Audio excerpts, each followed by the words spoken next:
makasaysayang araw po. It's showtime!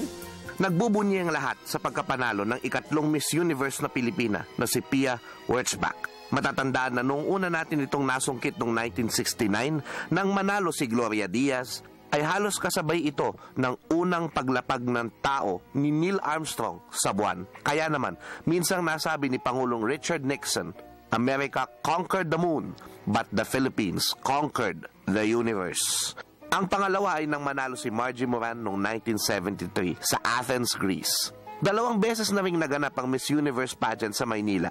Noong una ay noong 1974 kung saan nanalo si Amparo Muñoz ng Espanya at noong 1994 kung saan nanalo si Sushmita Sen ng India at nagsikantahan sila ng Hello Philippines, mabuhay to all the friends we know. We will make hataw na. So konyo ha.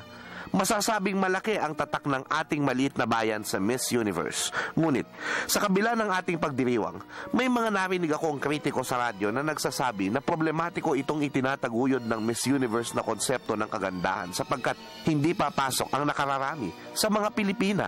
Mayroon ding assumption na dahil sa kolonyalismo kaya maganda para sa atin ang mapuputi. Na kapag ikaw ay nagnanais magpaputi ay mayroon kang kolonyal na mentalidad. Ngunit, ayon sa pag-aaral ng mga sinaunang mga epiko at kwentong bayan ng isang historiador, si Dr. Vicente Villan, mapapatunayan na bago pa man dumating ang mga Espanyol, maganda na para sa atin ang mga mapuputi. Ang sinaunang binukot halimbawa ay ang babaeng maganda na itinatago upang mapanatiling maputi at pinag-aaral ng mga epiko upang maging daluyan ng pagkakaisa at pagpapatuloy ng bayan. Ayon kay Dr. Villan, maging sa kwentong bayan sa Panay, ang babae ay pinag-aagawan talaga. Siyang dahilan ng mga digmaan at siya ang tagapamayapa ng kaguluhan. Ang kanyang pagiging sanhi ng digmaan ay may kinalaman sa pagkakaroon ng sinapupunan ng babae. At ang kapangyarihan ng mga bayan ay nakasalalay sa yamang tao nito. Sa dami ng mandirigma, mangangayaw, panday. Maraming sumasalakay, marami kang yaman. Nagiging makapangyarihan ng bayan at kung may kapangyarihan, may ginhawa. Lalong tumitingkad ng kapangyarihan sa ganda ng iyong kabiyak.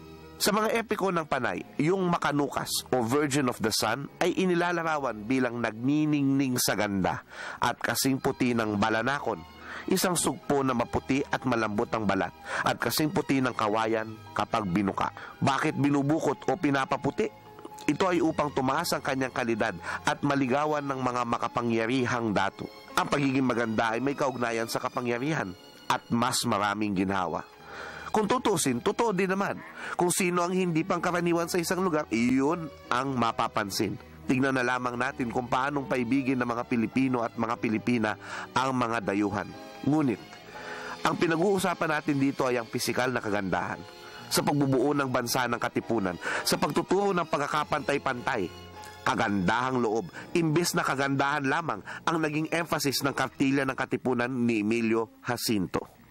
Maitim man o maputi ang kulay ng balat, lahat ng tao'y magkakapantay, mangyayaring ang isa'y higtan sa dunong, sa yaman, sa ganda, ngunit di may higtan sa pagkatao.